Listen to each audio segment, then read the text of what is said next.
मधु love stories channel में आप सबका स्वागत है। ये कहानी है मेरी और मेरी बहन शिखा की। मेरा नाम रजत है। शिखा की शादी 2 महीने पहले हुई थी। बात करूं शिखा की तो मेरी बहन काफ़ी खूबसूरत है, काफ़ी प्यारी है। उसकी प्यारी सी स्माइल देखकर हर कोई उसका दीवाना हो ही जाता है। हम दोनों में अच्छा प्यार है। हम दोनों एक दूसरे के बिना रह नहीं सकते थे। कॉलेज में हम दोनों साथ जाते थे। कॉलेज में हर कोई यही सोचता था कि ना जाने ये हमेशा साथ क्यों रहते हैं। वैसे शिखा के कुछ फ्रेंड्स थे, लेकिन कोई ऐसा बॉयफ्रेंड नहीं था जिससे शिखा अपने दिल की बात कह सकती, जिससे वो कुछ कर सकती, जिसके साथ घूम सकती। बस मेरा और शिखा का प्यार का रिश्ता था। हम दोनों एक दूसरे की हर बात को मान लेते थे। होना भी चाहिए। भाई बहन में प्यार का रिश्ता होना ही चाहिए, तभी जिंदगी में खुशी मिलती है। तो शिखा की शादी हो चुकी थी। लेकिन शिखा अपने घर में खुश नहीं थी, क्योंकि जीजाजी उससे वो प्यार नहीं देते थे जिसकी उसको जरूरत थी। उसे पैसे भी चाहिए थे, प्यार भी चाहिए था, लेकिन जीजाजी पैसा होते हुए भी उसकी कोई भी बात नहीं मानते थे। तो मुझे इस बात का शिखा ने बता तो दिया था, लेकिन मैं भी क्या कर सकता था। मैंने कहा कि अगर तुम चाहो तो मैं जीजाजी से बात करूं, तो वो कहने लगी कि नहीं, वो बुरा मान जाएंगे। देखते हैं, शायद अच्छा वक्त भी आ जाए। तो ऐसे ही सब कुछ चल रहा था कि एक रात शिखा का मुझे फ़ोन आया। रात को 12 बज गए थे। मैंने कहा, अरे यार शिखा, इस टाइम फ़ोन क्यों किया? वो कहने लगी कि अपने भाई को फ़ोन नहीं कर सकती। मैंने कहा, हाँ फ़ोन तो कर सकती है। तो शिखा कहने लगी कि मैंने तो 7-8 बार तेरा नंबर मिलाया है, लेकिन तेरा फ़ोन बिज़ी चल रहा था। ना जाने रात में कहाँ बात करता रहता है।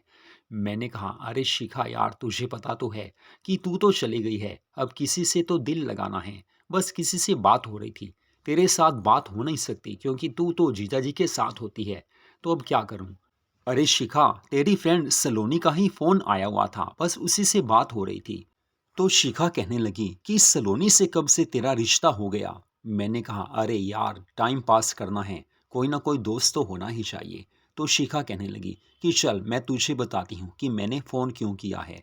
मुझे कुछ पैसे चाहिए, अगले महीने इनकी सैलरी आएगी तो दे दूंगी। तो मैंने शिखा से कहा, अरे यार तू बता तो सही, सैलरी की बात ही नहीं है, कितने पैसे चाहिए? तो वो कहने लगी कि मुझे ज़्यादा पैसे चाहिए। मैंने पूछा, बता तो सही कितने? वो कहने लगी कि मुझे 30,000 रुपये इमीडिएट चाहिए, कल या परसों तक तू मेरे अकाउंट में डलवा दे। मैंने कहा, शिखा इतने पैसे मैं कहाँ से लाऊंगा?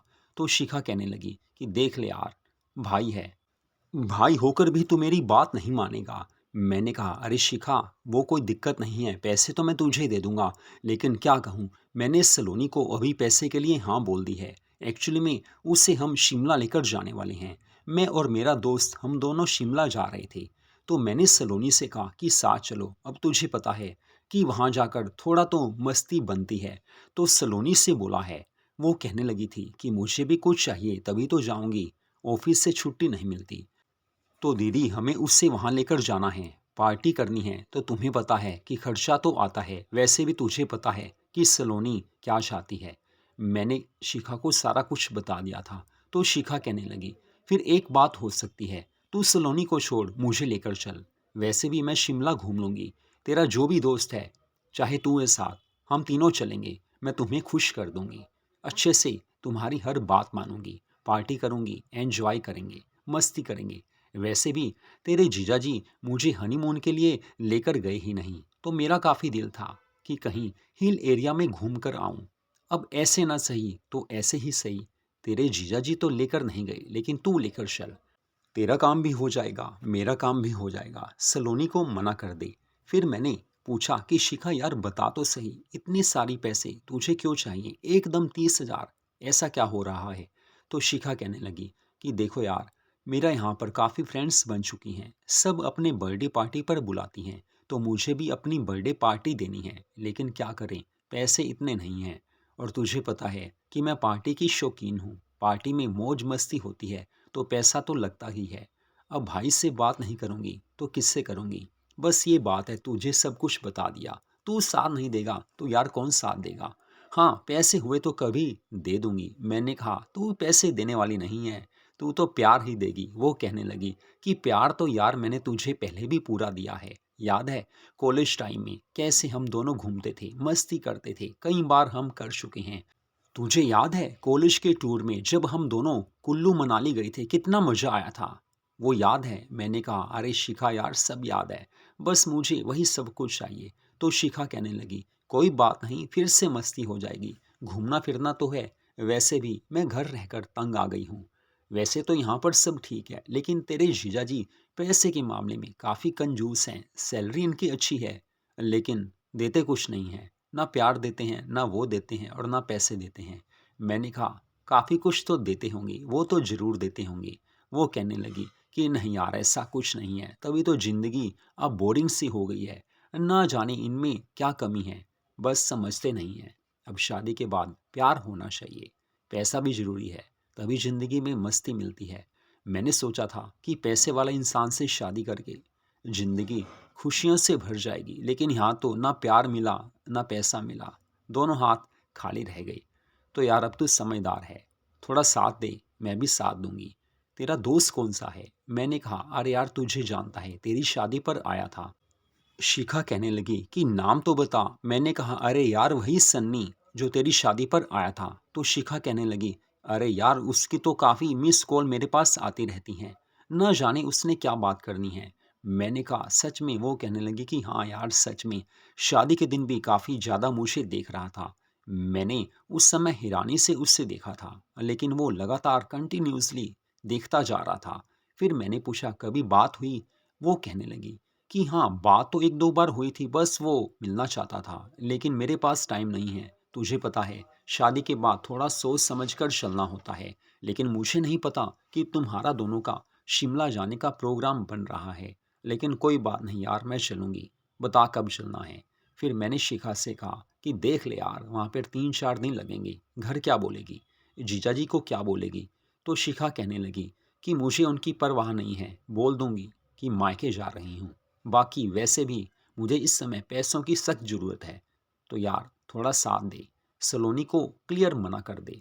वैसे भी सलोनी को साथ लेकर जाएगा तो कुछ खास नहीं मिलेगा, मुझे लेकर जाएगा तो खुश रहोगे। तुझे पता है कि मैं हर काम बड़ी अच्छे से करती हूँ। मैंने कहा अरे शिखा यार वो मुझे पता है, टेंशन मत ले, मुझे पता है कि तू हमें खुश रखेगी। वैसे भी घूमने जाना है, 3-4 दिन में पूरी मौज मस्ती मिलेगी। सलोनी ना सही तो ही सही, और तेरे में जो चीज़ है सलोनी में नहीं है। तो वैसे भी खुश मिजाज है, तेरी स्माइल देखकर कोई भी तेरा दीवाना हो ही जाता है, अच्छा लगेगा। फिर शिखा कहने लगी कि तुझे एक बात करनी थी, अभी ध्यान में आया है। मैंने कहा हाँ यार बोल। तो शिखा कहने लगी कि तेरे कंपनी के जो बॉस हैं अविनाश, जो मेरी शादी में आए थे, जिन्होंने काफ़ी कॉस्टली गिफ्ट दिया था, उनका 2-3 बार फ़ोन आया था, मैसेजेस भी आए हैं। मैंने कहा उनका फ़ोन?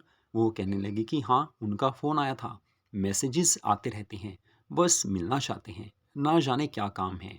मैंने उन्हें बोला भी था कि जब मायके आऊँगी तो आपसे ज़रूर मिलूँगी। तो उन्होंने कहा कि नहीं, हमें कहीं बाहर मिलना है, कहीं होटल में मिलना है, कोई ख़ास काम है।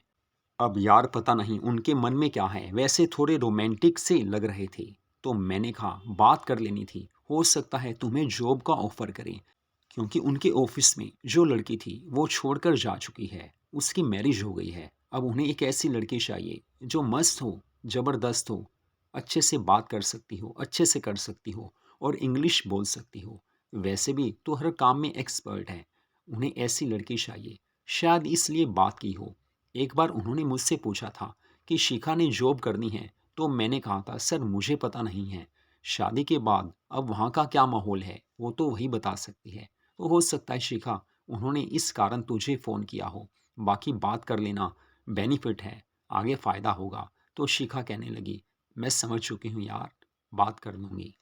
फिर मैंने शिखा से कहा कि अरे यार तेरा काम तो मैं कर रहा हूँ, तेरे 30,000 अभी तेरे अकाउंट में डलवा देता हूँ, लेकिन मेरा एक काम कर दे, तू कल आ जा, एक रात यहाँ पर रह। मम्मी पापा भी वैसे सोच रहे थे कि शिखा आई नहीं, तू 1-2 दिन के लिए आ जा, बस तुझे पता है आना पड़ेगा। तो शिखा कहने लगी कि अरे यार आ जाती हूँ, तूने बुलाया और मैं ना आऊँ हो नहीं सकता। मुझे पता है तेरे दिल में क्या है, कोई बात नहीं, जब आऊँगी तो मिलूँगी, वैसे भी अपने दोस्त से भी मिलवा देना। जो मुझे फ़ोन कर रहा था, मिलेंगे, प्लान बनाएंगे, तभी तो शिमला जाएंगे। मैंने शिखा से कहा, तू रेडी है? वो कहने लगी कि यार मैं तो एकदम रेडी हूँ, क्योंकि मुझे पता है कि पैसों की मुझे कितनी ज़रूरत है। अगर बर्थडे पार्टी ठीक से ना हुई तो मेरी इंसल्ट होगी। अपनी फ्रेंड्स की बर्थडे पार्टीज़ में जाती हूँ तो मुझे भी तो पार्टी देनी है। अब तू साथ दे, बस उसके बाद तो मस्ती ही मस्ती है। बाकी मेरी ओर से कोई कमी नहीं होगी। शिमला जाकर पूरी मस्ती से घूमेंगे, नाचेंगे, गाएंगे, पार्टी करेंगे। जब तक चाहेगा करती रहूँगी। मुझे कोई दिक्कत नहीं है, कोई परेशानी नहीं है। वैसे भी तेरा दोस्त आएगा, वो भी खुश रहेगा। मुझे पता है कि पार्टी में कैसे एंजॉय करते हैं। खाना पीना चलता है, डांस चलता है, मस्ती चलती है। और वैसे भी तुझे पता है कि मैं एक्सपर्ट हूँ, इतनी पार्टीज़ में कर चुकी हूँ। डांस आता है, मस्ती, रोमांस सब कुछ तो आता है। और अपने दोस्त से एक बार कह देना कि शिखा से बात हो गई है, सलोनी को मना कर दिया है। तो मैंने शिखा से कहा कि मैं तेरे को अभी वीडियो कॉल कर रहा हूँ। तो शिखा कहने लगी कि हाँ हाँ कर ले, तेरे जीजा जी तो है नहीं है, तू वीडियो कॉल कर ले, आधा घंटा 1 घंटा जितना तेरा दिल करता है बात करते हैं। मैंने कहा शिखा यार देखना है। वो कहने लगी कि हाँ क्यों नहीं, मुझे पता है तू देखना चाहता है, देख ले। वैसे भी पहले भी तो देखा है, अब देख ले, क्या दिक्कत है। तो दोस्तों, इस तरह से मेरी और मेरी बहन के बीच में ये बातें हुई। उसके बाद हम उसको घुमाने शिमला लेकर गए थे। ज़िंदगी मस्त बन गई थी। शिखा ने हमें पूरी तरह से खुश रखा था, हमने भी उससे खुश रखा था। और वैसे भी बहन भाई के प्यार में ये चलता है, बहन को ज़रूरत हो तो भाई को हेल्प करनी ही पड़ती है। 30,000 की उसकी मैंने हेल्प की थी और बाद में हम दोनों अच्छे से एक दूसरे का साथ देते रहे। जब मुझे ज़रूरत होती थी वो भी साथ देती थी, जब उसे ज़रूरत होती थी मैं हेल्प कर देता था। क्योंकि प्यार भरे रिश्ते में, रिश्तेदारी में, भाई बहन के प्यार में एक दूसरे का सोच लेना चाहिए। शिखा एक्सपर्ट है, समझदार है और मुझे पता है कि वो कभी भी ज़िंदगी में हार नहीं सकती। तो मधु लव स्टोरीज चैनल पर इस कहानी में इतना ही। ऐसी कहानियों को सुनने के लिए हमारे चैनल को सब्सक्राइब कीजिए। मौज मस्ती वाली कहानियाँ हर रोज़ हमारे चैनल पर आपको सुनने को मिलती रहेंगी। Tata, bye bye, take care.